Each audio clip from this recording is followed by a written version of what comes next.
A todos esta mañana, hermanos. Vamos a continuar con nuestro estudio de Primera de Samuel. Vamos a iniciar un nuevo capítulo, que es Primera de Samuel 17, del 1 al 27. Vamos a estudiar. Pero antes que nada, no sé si alguien recuerda la película de Corazón Valiente, que fue escrita y dirigida por Mel Gibson en el 95. De ese intrépido guerrero escocés que buscaba la independencia de Escocia. Dentro de la película usaron algunas frases que inspiraban y motivaban a estos guerreros a luchar con valentía y esfuerzo. Les voy a mencionar 5 de ellas. La número 1 dice: la fuerza de un guerrero depende del tamaño del corazón.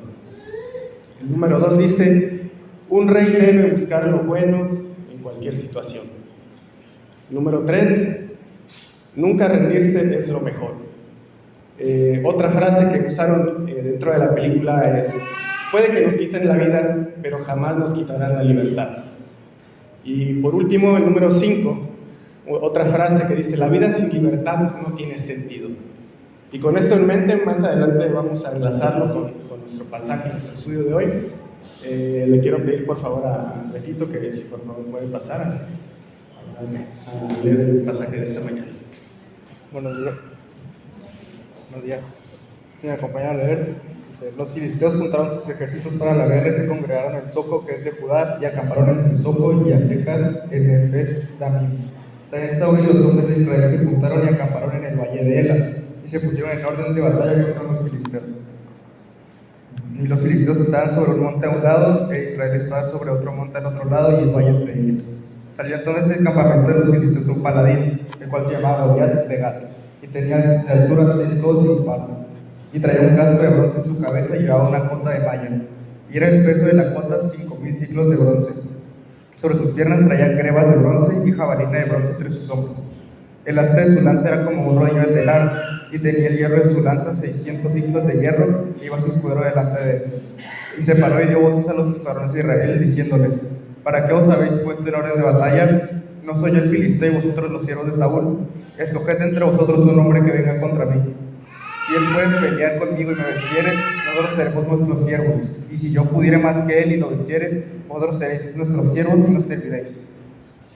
Y añadió el filisteo: hoy yo he desafiado el campamento de Israel. Dadle un hombre que pelee conmigo. Oyendo Saúl y todo Israel estas palabras del filisteo, se turbaron y tuvieron gran miedo. Y David era hijo de aquel hombre efrateo de Belén de Judá, cuyo nombre era Isaí, el cual tenía 8 hijos. Y en el tiempo de Saúl, este hombre era viejo y de gran edad entre los hombres. Y los 3 hijos mayores de Isaí habían ido para seguir a Saúl a la guerra.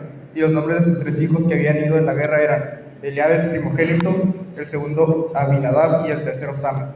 Y David era el menor. Siguieron pues los 3 mayores a Saúl.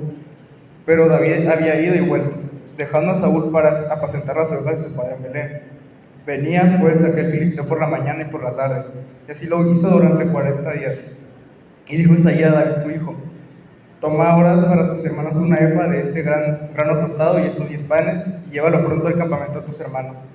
Y estos 10 quesos de leche los llevarás al jefe de los 1000. Y mira si tus hermanos están buenos y toma prenda de ellos. Y Saúl y ellos y todos los de Israel estaban en el valle de Ela, peleando contra los filisteos. Se levantó pues David de mañana, y dejando las ovejas al cuidado de un guarda, se fue con su carro como Isaí le había mandado. Y llegó al campamento cuando el ejército salió en orden de batalla y daba el grito de combate. Y se pusieron en orden de batalla Israel y los filisteos, ejército frente al ejército. Entonces David dejó su carga en mano del que guardaba el bagaje, y corrió al ejército. Y cuando llegó, preguntó por sus hermanos si estaban bien. Mientras él hablaba con ellos, he aquí que aquel paladín que se ponía en medio de los 2 campamentos, que se llamaba Goliat, el filisteo de Gat, salió entre las filas de los filisteos y habló las mismas palabras y las oyó David. Y todos los varones de Israel que veían a aquel hombre huían de su presencia y tenían gran temor. Y cada uno de los de Israel decía: ¿no habéis visto que el hombre que ha salido? Él se adelanta para provocar a Israel. Al que le venciere, el rey le enriquecerá con grandes riquezas y le dará a su hija, y eximirá dar de tributos a la casa de su padre en Israel. Entonces habló David a los que estaban junto a él, diciendo: ¿qué harán el hombre que venciera a este filisteo y quitarle el oprobio de Israel? Porque ¿quién es este filisteo incircunciso para que provoque a los escuadrones del Dios viviente? Y el pueblo le respondió de las mismas palabras, diciendo: ahí será el hombre que le venciera. Amén. Vamos a orar. Señor, te damos gracias por esta mañana. Gracias por permitirnos haber llegado a este lugar para escuchar tu palabra. Queremos poner en tus manos, Señor, este estudio, este mensaje, para que llegue a lo más profundo de nuestros corazones, que podamos aplicarlo en nuestras vidas, Señor. Abre nuestras mentes, nuestros corazones, y para que podamos estar atentos a todo lo que nos hablas hoy. Lo ponemos en tus manos en el nombre de tu Hijo Jesús. Amén. Muy bien. En contexto, hace un par de semanas estudiamos el capítulo 16, en dos partes, dos secciones. Ricardo nos hablaba que Samuel fue a ungir con Isaí para ungir al nuevo rey de Israel, y entonces pasó la pasarela de sus hijos y vio a todos los hijos mayores. Y pues cuando los vio Samuel, ninguno de ellos le dijo Dios a Samuel que ninguno de ellos era.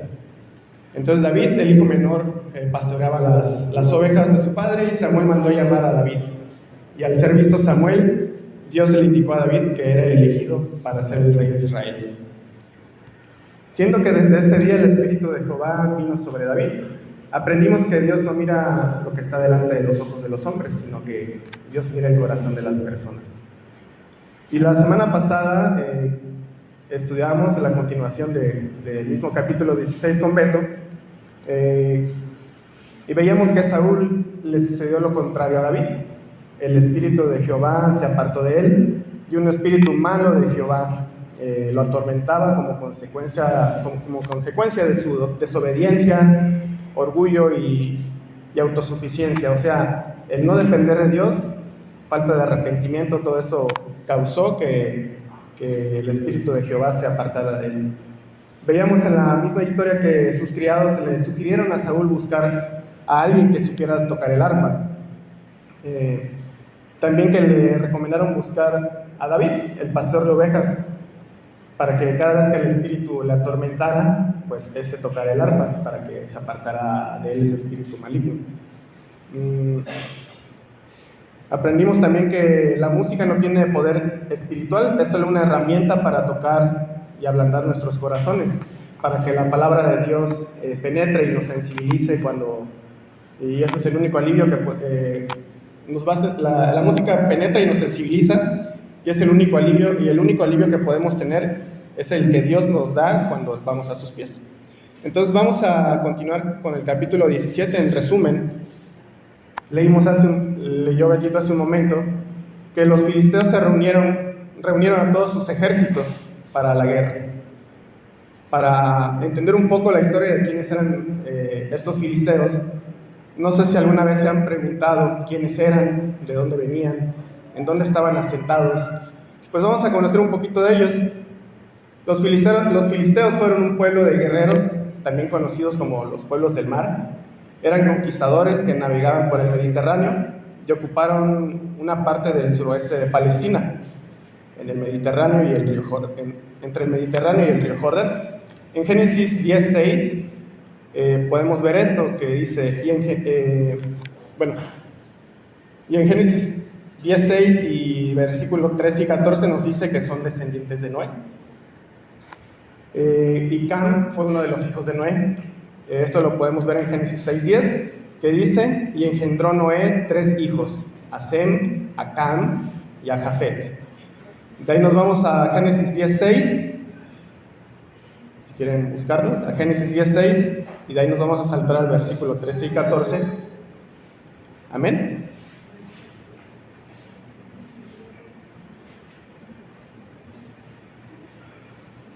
Muy bien, entonces en el versículo 10 veíamos que Cam era uno de los hijos de Noé.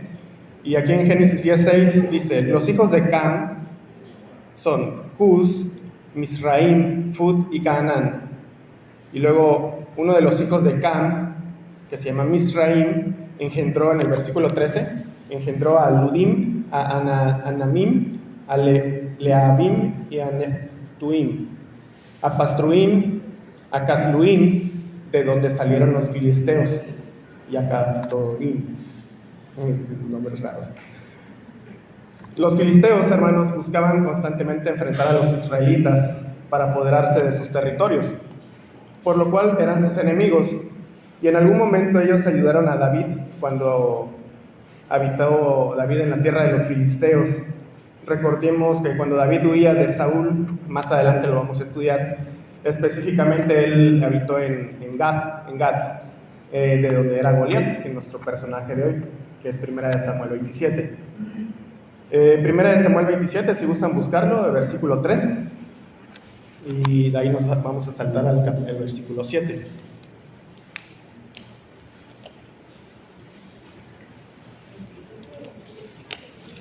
Primera de Samuel 27, 3.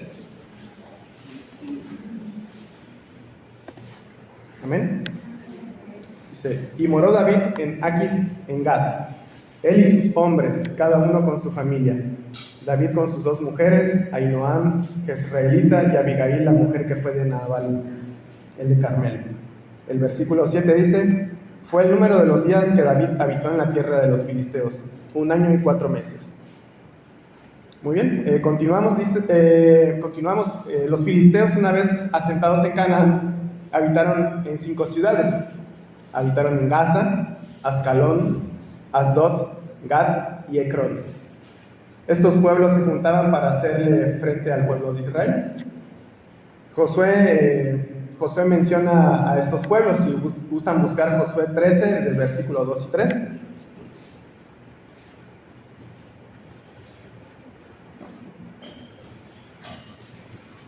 Josué 13, 2, 3.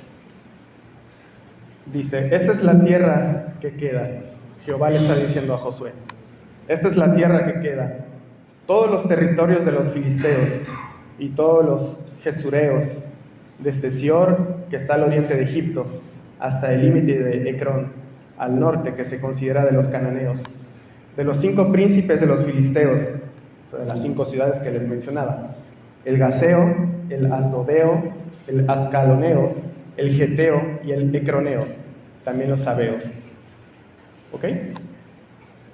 Una vez que, después de todo esto, del origen de los filisteos, vamos a regresar a nuestro pasaje de hoy, en 1 Samuel 17, del versículo 1 al 3.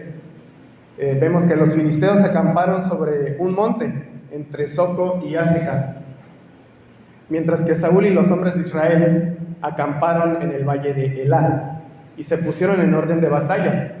Y lo único que separaba a estos 2 ejércitos era el valle por donde cruzaba un arroyo que estaba seco. Entonces, era una montaña aquí a mi derecha y, imagínense, una montaña a mi izquierda, y aquí el arroyo. Entonces, eso era lo único que separaba a ambos ejércitos. El versículo 4 también nos habla de que del campamento de los filisteos salió un guerrero fuerte y valiente que se llamaba Goliat. Los filisteos posiblemente habían creado una estrategia para enfrentarse a los israelitas, enviándoles a su campeón Goliat, de la ciudad filistea de Gat, para infundirles miedo, para intimidarlos y para cobardar al ejército de Saúl. El versículo 4 nos describe la intimidante Goliat. Dice, estatura, 6 codos y un palmo. Un codo tiene 45 centímetros y un palmo aproximadamente unos 22 centímetros. Si hacemos esta operación, Goliat medía aproximadamente unos 2 metros con 92 centímetros. ¿Se imaginan esa estatura? Por ejemplo, ahorita cuando termine la reunión, pueden imaginarse la estatura de Goliat, ahí de la puerta que está a la entrada del auditorio, del piso a donde está el reloj que está aquí enfrente de mí. Es más o menos la estatura que tenía Goliat, 3 metros. Y también lo podemos comparar con una canasta de básquetbol, que la estatura oficial de una canasta de básquetbol es de 3 metros. Entonces, solo como dato, no es muy importante, pero solo como dato, el récord mundial de estatura está registrado en los tiempos modernos, lo tenía un estadounidense en los años 40, y al morir él medía 2 metros 72 centímetros. Y por debajo de él en la actualidad hay un turco que mide 2 metros con 51. ¿Se imaginan esas estaturas? Pobres hermanos, pobres personas, mejor dicho, el tener que batallar con su estatura. Y bueno, y seguimos describiendo a Goliat. Nos habla de su armadura también, que dice que tiene un casco de bronce en su cabeza, que llevaba una cota de malla, es una pechera, que pesaba unos 5,000 ciclos de bronce. Esto pesa aproximadamente unos 57 kilos. Y el versículo 6 y 7 continúa describiendo su armadura. Dice que traía puestas unas grebas, son como tipo espinilleras que usan los futbolistas, es algo así, y una jabalina de bronce. Su lanza era como el rodillo de un telar, y el hierro de su lanza pesaba unos 600 ciclos de hierro. Esto equivale a unos 7 kilos aproximadamente. Todo esto en total, ¿se imaginan todo lo que cargaba Goliat? En un total como de 64 kilos. Si le ponemos 10 kilos más a un bulto de cemento, imagínense, ese es el peso de un bulto de cemento grande. Me imagino que esta estrategia lo usaban para Goliat. Toda esta vestimenta que usaba era para apantallar al ejército de Saúl y a Israel, para que tuvieran miedo. Y bueno, y continúa diciendo el versículo que el escudero de Goliat iba delante de él. De los versículos del 8 al 11, hermanos, nos describen dos situaciones. Dice, y se paró y dio voces a los escuadrones de Israel. Dice, y si el que pudiere pelear conmigo y me venciere, esa es una situación, y la otra situación es, hoy yo he desafiado el campamento de Israel. El número 1 dice, Goliat, como representante de los filisteos, se paró en el valle entre los dos montes, y lanzó un desafío a los israelitas. Por supuesto que puso las condiciones para el combate, que quería pactar. Me lo imagino todo arrogante, seguro de sí mismo, que sintió que tenía ganada la batalla, y que no necesitaba que hubiera un ejército en orden de batalla, pues quería provocar que un valiente se aventara a pelear con él. Confió él en su superioridad, o sea, su estatura, su fuerza, en la habilidad que tenía para usar sus armas, y que no había rival para él. La condición era que el ejército que perdiera el combate sería siervo del ejército ganado. Y la otra situación que les estaba mencionando en el versículo 11, dice que Saúl y todo el ejército de Israel tuvieron miedo de todo lo que escucharon. Pues cómo no van a tener miedo, ¿verdad? Si vieron a Saúl, a su líder, paralizado, sin hacer nada al respecto de lo que estaba sucediendo. Pudiendo Saúl haber ido él mismo a combatir por su experiencia en el combate, por su estatura, por su fuerza, pero no. Seguramente muchos esperaban que él fuera a luchar, y Saúl, me imagino que pensaba él también que alguien se animara o se aventara a pelear contra Goliat.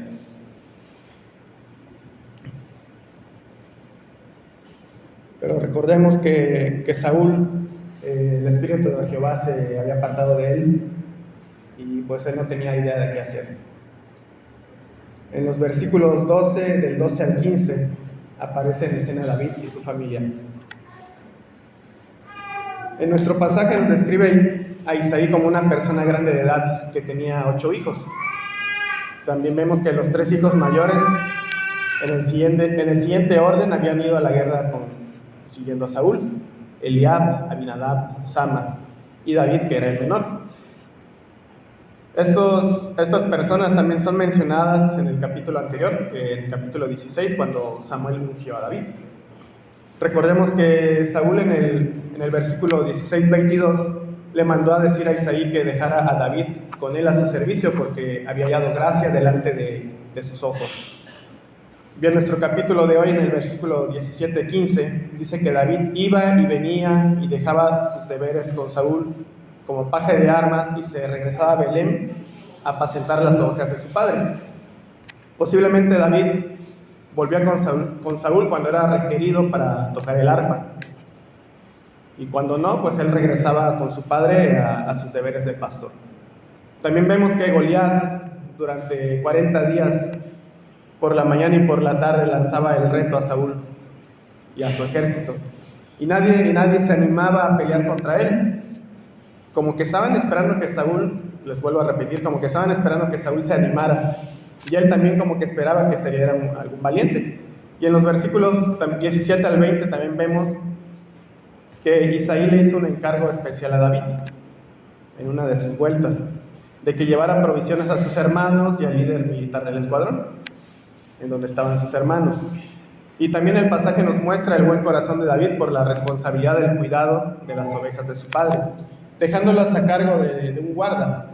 Al llegar David al valle de Elá, con el encargo de su padre y para sus hermanos, en los versículos 21 al 25, nuevamente ambos ejércitos se ponen en orden de batalla.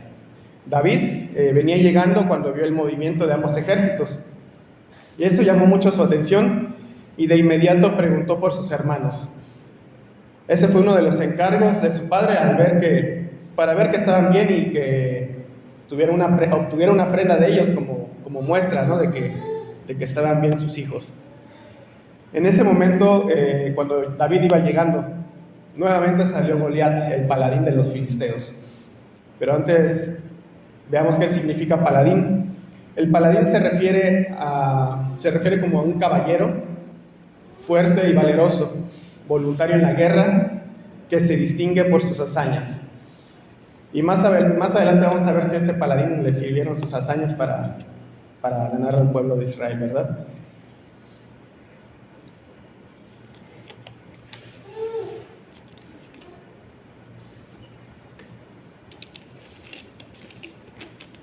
Tal como lo mencioné hace un momento, Goliat volvió a salir de las filas para lanzar el reto en medio de los dos campamentos. Con este van 41 días de retos sin que nadie haga nada al respecto. Pero en esta ocasión David oyó las palabras de Goliat.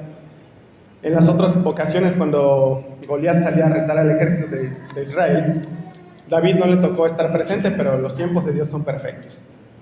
El Señor lo puso en el lugar y el momento adecuado para ser testigo de lo que estaba pasando. Recordemos que el Espíritu de Dios estaba con David y todos huían de la presencia de Goliat cuando lo escuchaban gritar y su repetitivo discurso.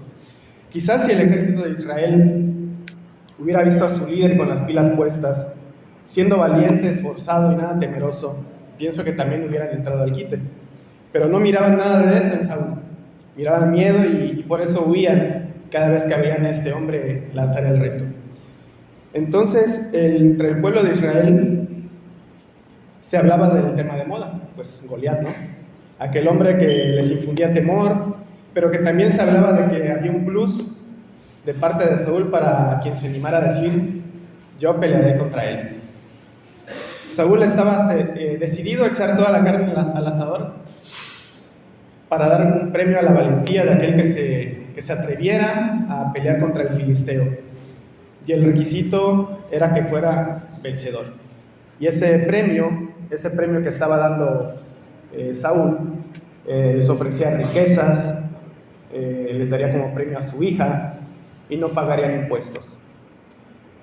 Hermanos, ¿ustedes creen que David se rebajaría a eso, a pelear por un premio?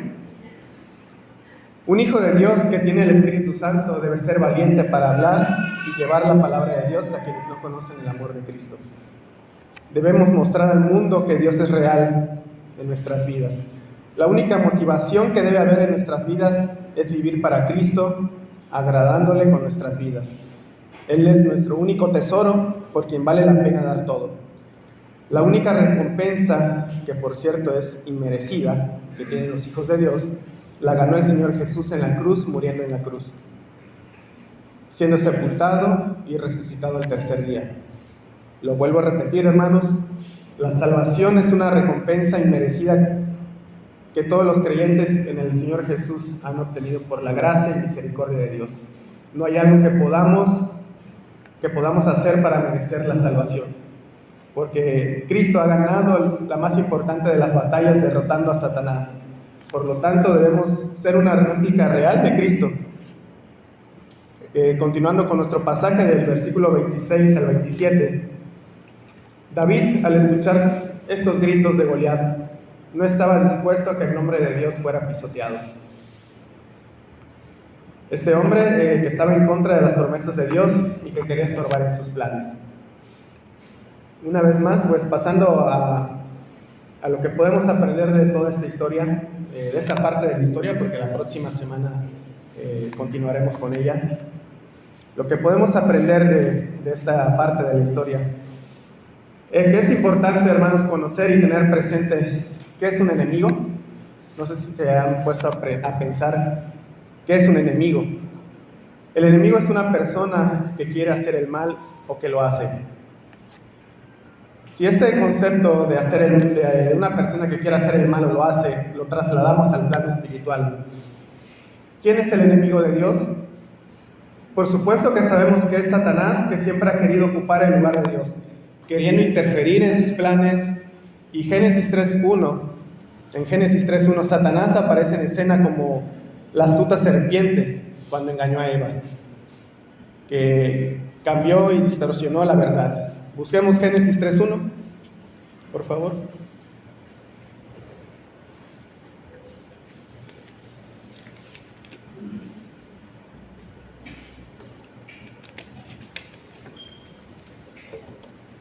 Amén. Dice Génesis 3.1, pero la serpiente era astuta, más que todos los animales del campo que Jehová Dios había hecho, la cual dijo a la mujer, con que Dios os ha dicho, no comáis de todo árbol del huerto. También Apocalipsis nos reafirma que esta serpiente era Satanás. Apocalipsis 12.9.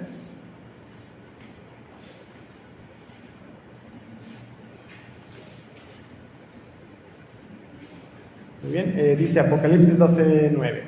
Y fue lanzado fuera el gran dragón, la serpiente antigua, que se llamaba Diablo y Satanás, el cual engaña al mundo entero, fue arrojado a la tierra y sus ángeles fueron arrojados con él. También podemos nuevamente ver esto en Apocalipsis 20.1 y 2. Dice, vi a un ángel que descendía del cielo con la llave del abismo y una gran cadena en la mano, y prendió al dragón, la serpiente antigua, que es el diablo y Satanás, y lo ató por 1000 años. ¿Ustedes se han preguntado, hermanos, cuál es el propósito de Satanás? Interrumpir. Como ya lo había mencionado, el propósito del enemigo es interferir en los planes de Dios. Las armas que utiliza el enemigo en su lucha contra Dios son espirituales y carnales. Busquemos, por favor, Juan 8:44.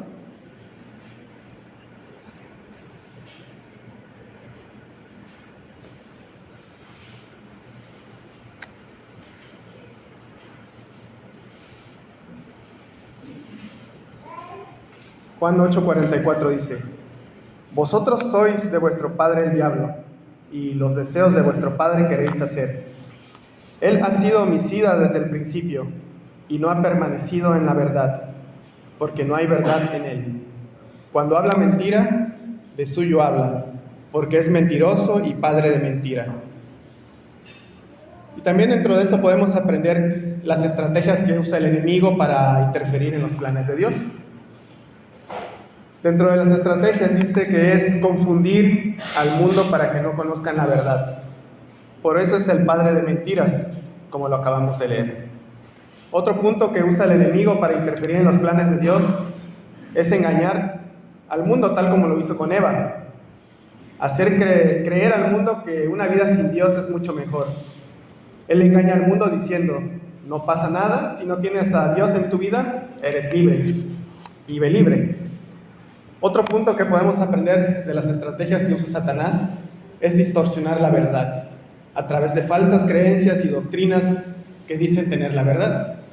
Busquemos 2 Corintios 11, versículo 13.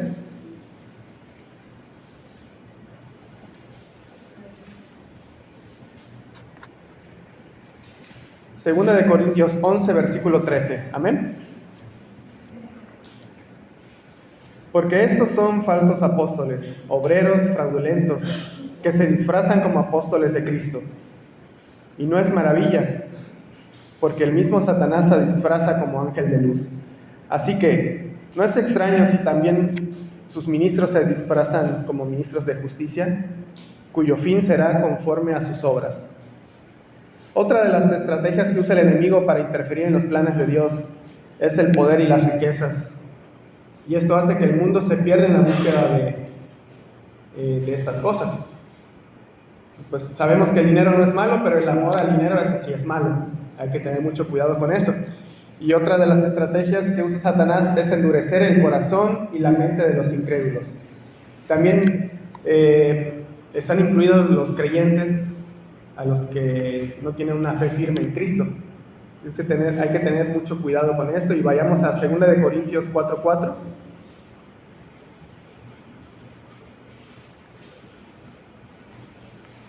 Esto es en relación al número 5, que endurece el corazón y la mente de los incrédulos.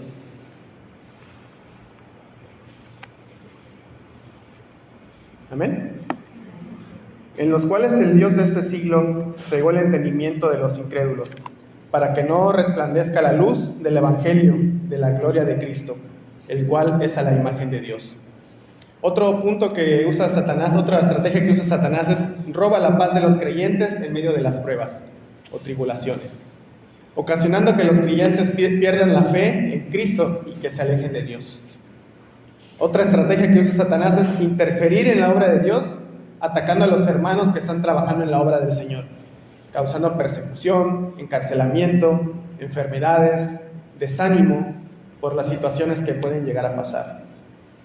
Cuando las personas, hermanos, no tienen una relación con Dios, me refiero a aquellos que no han entregado su vida a Cristo, como cada uno de nosotros en algún momento lo fuimos, son considerados adversarios o enemigos de Dios. Antes de que esa persona haya sido salva, vive en oposición a Dios. Satanás se encarga de cegar los corazones para hacer malas obras, algunos negando la existencia de Dios, otros viviendo sin un propósito, otros viviendo para sus propios deleites y otros rechazando lo que Dios puede hacer en sus vidas a través de la fe en Cristo. Busquemos Colosenses 1:21, hermanos.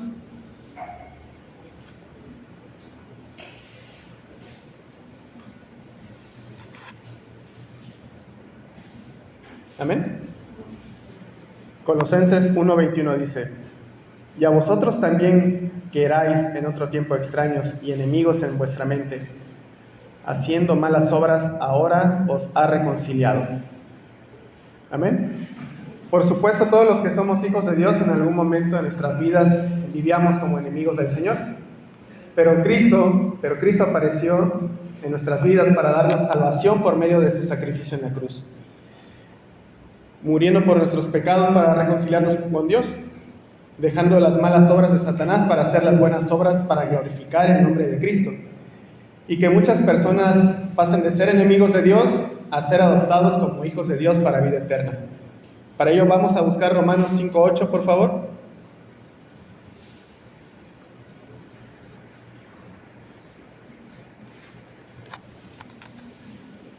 Romanos 5:8.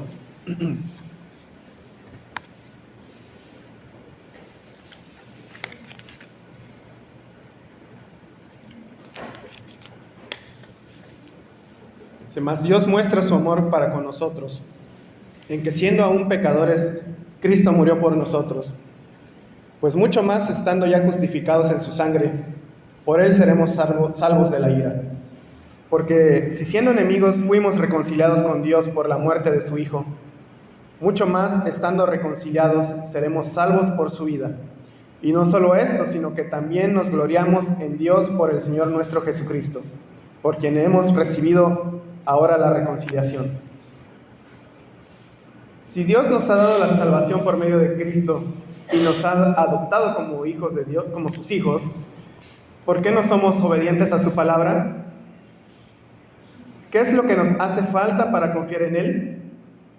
¿Será que nuestra relación con Dios no es estrecha? ¿Nos estamos dejando dominar por los deseos de la carne? ¿La rapidez con la que vivimos y las preocupaciones están por encima de Dios? Esto está ocasionando, hermanos, que nos apartemos de Él. Si esto sucede en nuestras vidas y nos estamos apartando de la presencia de Dios, entonces nuestra fe en Cristo no es verdadera. O puede ser que tengamos una fe débil, que en cualquier situación o prueba que se nos atraviese seguramente vamos a caer, porque no estamos afianzados en el Señor Jesús. Y ahí es donde el enemigo se aprovecha para zarandearnos y nos da con todo. Todo esto, entonces, hermanos, ¿por qué añoramos la antigua manera de vivir ¿O por qué pensamos en situaciones del pasado que no le agradan a Dios? Siendo que en Cristo tenemos todo. Él ya borró nuestro pasado, salvándonos del pecado, haciéndonos nuevas criaturas. Yo los invito a que mejor pensemos en la libertad, que Cristo es mucho mejor que todo lo que vivimos en la vida anterior. Si estando en Cristo, tenemos asegurada la victoria por la eternidad. Por favor, busquemos Romanos 8:37.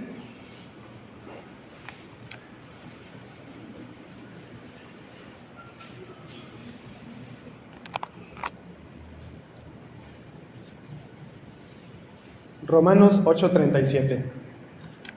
Antes, en todas estas cosas somos más que vencedores, por medio de aquel que nos amó. Amén. Nosotros, hermanos, no debemos tener una actitud arrogante como la de Goliat, que se caracterizaba por tener una actitud de superioridad, prepotencia y desprecio hacia los demás. Ese tipo de actitud no es característico de un hijo de Dios. Busquemos Proverbios 21:4.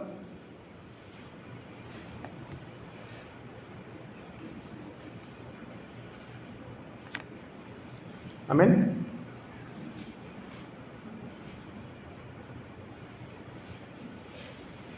Dice Proverbios 21:4: altivez de ojos y orgullo de corazón, y pensamientos de impíos son pecado.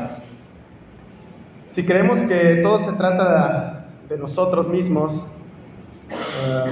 si creemos que se trata de mi paz, de mi seguridad económica, de mi felicidad, de mis cosas materiales, de mi trabajo, de mi dinero, si creemos que se trata de mi salud, pues no, hermanos, déjame decirte que el Señor rechaza ese tipo de actitudes, porque nada gira en torno a nosotros y los logros que podamos tener.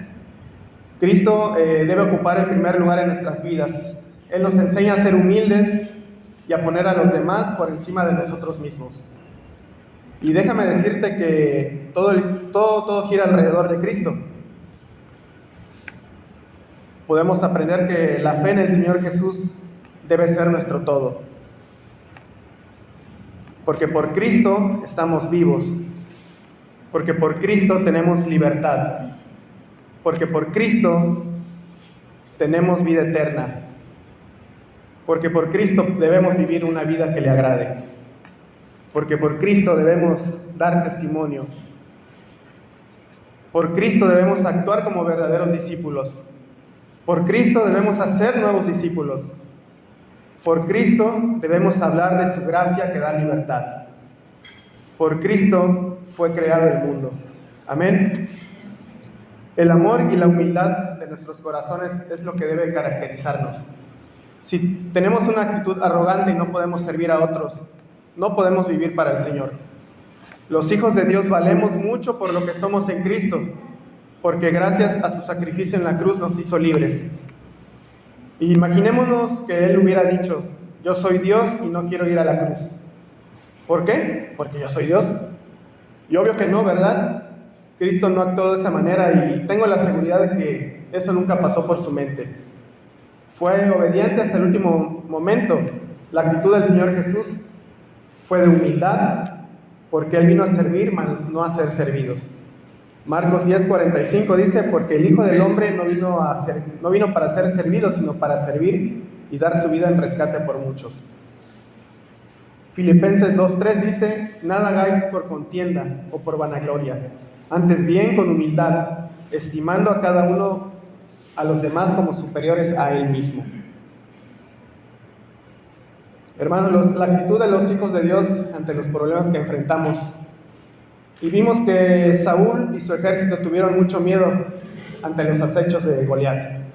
Saúl, como líder, no hacía nada al respecto por querer enfrentar el problema que tenía delante de él. Buscó una salida fácil, ofreciendo una recompensa para ver si alguien se animaba y tenía la valentía para enfrentar a este gigante de Gat. No sé si alguna vez has pensado en hacer cosas que no le agradan a Dios para salir de un problema.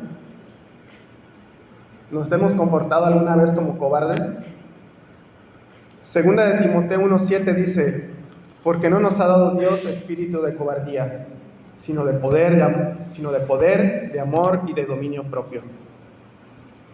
¿De qué manera los hijos de Dios enfrentamos los problemas o situaciones que causan miedo?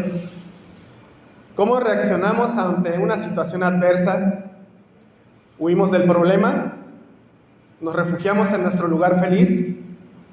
¿A quién le pedimos ayuda? Hermanos, Cristo debe ser a quien debemos recurrir todos los hijos de Dios. Él quiere que le busquemos siempre y no solo cuando tengamos miedos o problemas, porque nuestra fe debe de estar depositada en Él y no en nuestras propias fuerzas. Hermanos, ¿hay algo que está turbando nuestro corazón en este momento? Dios nos ha dejado a su Espíritu Santo para consolarnos en momentos de angustia, para ayudarnos a tener fe y tener confianza en que Dios no nos dejará solos. Podemos aprender acerca de dos tipos de temores: el temor de Dios y el temor que infunde Satanás. El temor de Dios no es miedo hacia Él, sino respeto y obediencia a Cristo, lo cual se origina de la fe, el amor, la reverencia y el reconocimiento de la soberanía de nuestro Señor. Busquemos Salmo 111, versículo 10.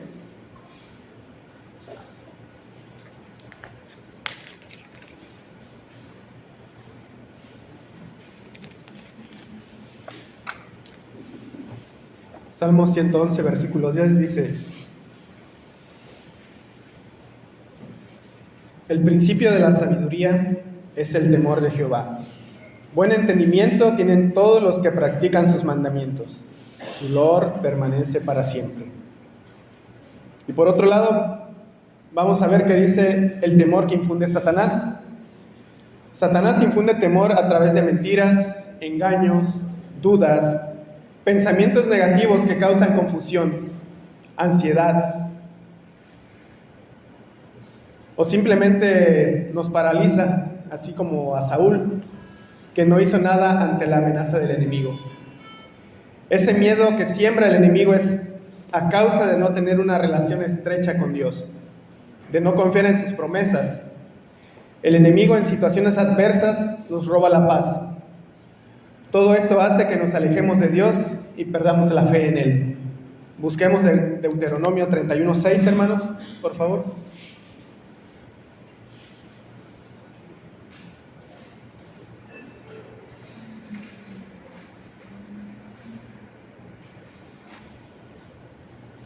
Esta es una palabra de ánimo para que no temamos ante el miedo y a la adversidad. Dice Deuteronomio 31:6: esforzaos y cobrad ánimo, no temáis ni tengáis miedo de ellos, porque Jehová tu Dios es el que va contigo y no te dejará ni te desamparará. Primera de Pedro 5:8 dice: sed sobrios y velad, porque vuestro adversario el diablo, como león rugiente, anda alrededor buscando a quien devorar. Hermano, ¿cómo podemos vencer el miedo? ¿Cómo podemos vencer el miedo? Podemos leer la palabra de Dios meditando en ella. Otra cosa que podemos hacer para vencer el miedo a los hijos de Dios es tener fe en las promesas de Cristo. Otra cosa que podemos hacer es apoyarnos de otros hermanos para buscar guía, para que puedan ayudarnos a orar en la situación que estemos viviendo. Otra cosa que podemos hacer es simplemente tener presente que Dios está de nuestro lado y que cuida de nuestros hijos. Que cuida de sus hijos, perdón. También debemos confiar en que Dios tiene el control de cada situación, dejando en sus manos cada asunto adverso que estemos pasando. Otra cosa que podemos hacer es confiar en el poder de la oración. Dios nos escucha y nos ayuda a permanecer firmes en cualquier situación. Amén. Debemos, hermanos, tomar en cuenta que nuestra lucha es espiritual. Y déjame decirte que por nuestra propia mano no vamos a poder vencer el miedo. Dios está de nuestro lado y nos infunde valor para enfrentar cualquier situación que quiera robarnos la paz. No seamos como Saúl y su ejército que creyeron en las mentiras del enemigo, dejándose llevar por la situación que estaban viviendo. La diferencia entre ellos y David es que Saúl y su ejército no tenían el Espíritu de Dios. Estaban asombrados por el enemigo, que no se acordaron que Dios estaba con ellos, y su enfoque estaba en a ver quién se animaba a pelear. Y por su lado David, en contraste, tenía el Espíritu de Dios y su mirada estaba puesta en él. Isaías 41:10 dice: no temas porque yo estoy contigo, no desmayes porque yo soy tu Dios que te esfuerzo. Siempre te ayudaré, siempre te sustentaré con la diestra de mi justicia. Busquemos Salmos 27:1, hermanos.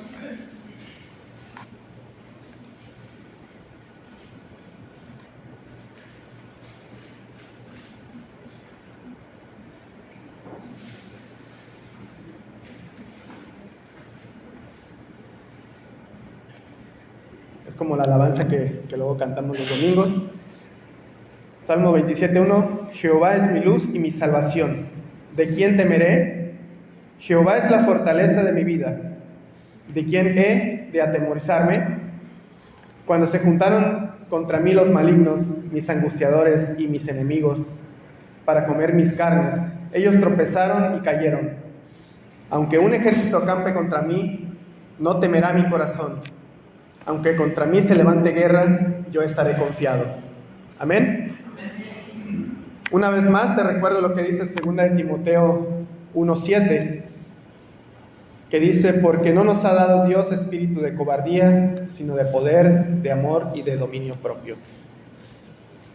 ¿Cuál debe ser la actitud del corazón de un hijo de Dios? Los hijos de Dios tenemos un distintivo en comparación con el mundo. Al momento de que depositamos nuestra fe en Cristo, cuando lo aceptamos como nuestro Señor y Salvador, nuestro corazón en este momento es sellado por el Espíritu Santo. El vivir controlado por el Espíritu Santo y lo que produce en nuestras vidas a causa de nuestra obediencia a Cristo hace que reflejemos al mundo con nuestra manera de vivir que Dios tiene el control. El andar y ser controlados por el Espíritu Santo enseña a los hijos de Dios a vivir por fe conforme a la gracia de Dios para vencer el pecado. La evidencia de que somos controlados por el Espíritu Santo es el fruto que producen los hijos de Dios. Vayamos a buscar Gálatas 5:22. Gálatas 5:22.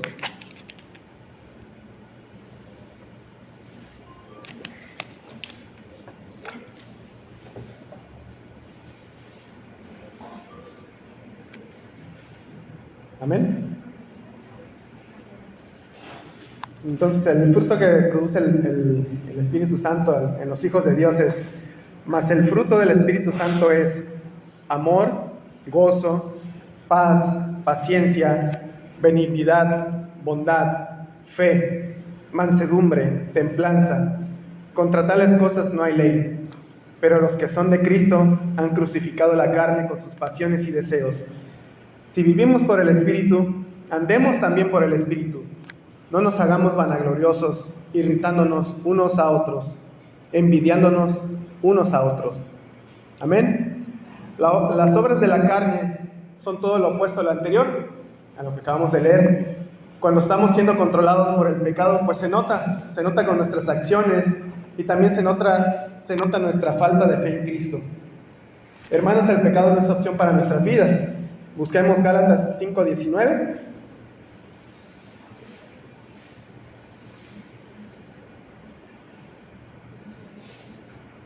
Gálatas 5:19 nos habla acerca de las obras de la carne.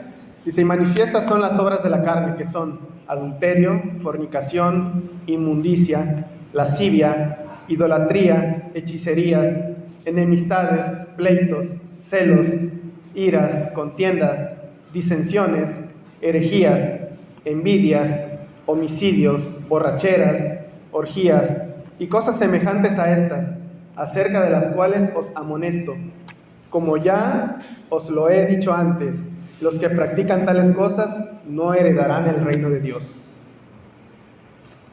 Hermanos, debemos tener celo por Dios, así como David que siendo controlado por el Espíritu Santo, no permitió que el nombre de Dios fuera pisoteado por ese gigante para los hombres, pero para Dios fue de tamaño insignificante. Dios tiene que ser nuestro máximo, nuestro todo, a quien debemos estarle agradecidos. Y debemos estar agradecidos por su amor, debemos estar agradecidos por su gracia, debemos estar agradecidos por su misericordia, debemos estar agradecidos por el sacrificio de Cristo, debemos estar agradecidos por su Espíritu Santo, debemos estar agradecidos por su protección, debemos estar agradecidos por su provisión, debemos estar agradecidos por hermanos y hermanas en Cristo como ustedes, que sabemos que podemos contar con cada uno de ustedes en todo momento. También debemos estar agradecidos por todo lo que ha hecho por nosotros. ¿Y por qué más podemos estar agradecidos? La lista es interminable y cada uno de nosotros en su corazón lo sabe. Hermanos, ¿estamos siendo creyentes conforme al corazón de Dios? ¿Cómo podemos ser creyentes conforme al corazón de Dios y qué características tiene? Un corazón conforme al corazón de Dios es alguien que agrada a Cristo, que está dispuesto a hacer su voluntad, que está dispuesto a obedecerlo en todo lo que Dios quiere para llevar a cabo sus propósitos. David pasó a ser un pastor de ovejas a ser el rey de toda una nación. Los hijos de Dios debemos estar dispuestos a hacer su voluntad, siendo humildes y que estemos dispuestos a dejarnos guiar por Dios en todos los aspectos de nuestras vidas. También es importante que debemos tener en cuenta que debemos tener una relación muy estrecha con Cristo. ¿Cómo vamos a dejarnos guiar por Dios si no estamos dispuestos a obedecer con mansedumbre? Si no estamos dispuestos a buscar consejo en su palabra, si no estamos dispuestos a orar, si no estamos dispuestos a obedecer. Debemos tener un corazón sincero ante Dios para pedir perdón cuando pecamos. Debemos confiar en sus promesas que en Cristo nos ha dado vida eterna. Hechos 13:22 dice: quitado les levantó por rey a David, de quien dio también testimonio diciendo: he hallado a David, hijo de Isaí, varón conforme a mi corazón, quien hará todo lo que yo quiero. Hermanos, esta mañana los invito a que reflexionemos en todo esto. La fuerza de un guerrero de Dios depende de qué tan firmes estemos en la fe, de qué tanto confiamos en las promesas de Cristo y de la relación que tengamos con Él. No podemos pelear la buena batalla si no nos estamos preparando para ello, si no practicamos cómo defender lo que creemos en Cristo. El resultado de no practicar la defensa ocasionará que seamos debiluchos espirituales, que no vayamos a saber cómo desenvainar la espada del Espíritu, que es la palabra de Dios. Si como iglesia no estamos haciendo lo que nos corresponde para dar defensa ante el mundo caído, déjame decirte que cuando sea la hora de la batalla, no vamos a ver por dónde nos van a llover los espadazos. Nos vamos a quedar congelados, muriéndonos de miedo cuando vengan las pruebas. Nosotros somos soldados del Dios vivo y hemos sido llamados a llevar el Evangelio hasta el último de la tierra. Y es un privilegio que tenemos los hijos de Dios, el servir en esta lucha donde Cristo, nuestro general, nuestro top one, ha ganado la batalla. Amén. Busquemos Efesios 6:10 para concluir.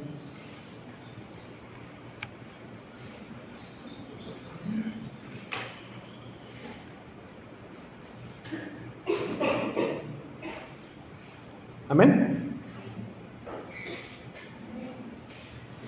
Efesios 6:10. Por lo demás, hermanos míos, fortaleceos en el Señor y en el poder de su fuerza. Vestíos de toda la armadura de Dios, para que podáis estar firmes contra las acechanzas del diablo. porque no tenemos lucha contra sangre y carne, sino contra principados, contra potestades, contra los gobernadores de las tinieblas de este siglo, contra las huestes espirituales de maldad en las regiones celestes. Por lo tanto, tomad toda la armadura de Dios para que podáis resistir en el día malo. Y habiendo acabado todo, estar firmes. Estad pues firmes, ceñidos vuestros lomos con la verdad, y vestidos con la coraza de justicia, y calzados los pies con el apresto del Evangelio de la paz. Sobre todo, tomad el escudo de la fe, con que podáis apagar todos los dardos de fuego del maligno. Y tomad el yelmo de la salvación y la espada del Espíritu, que es la palabra de Dios, orando en todo tiempo, con toda oración y súplica en el Espíritu, y velando en ello con toda perseverancia y súplica por todos los santos. Amén. Vamos a orar.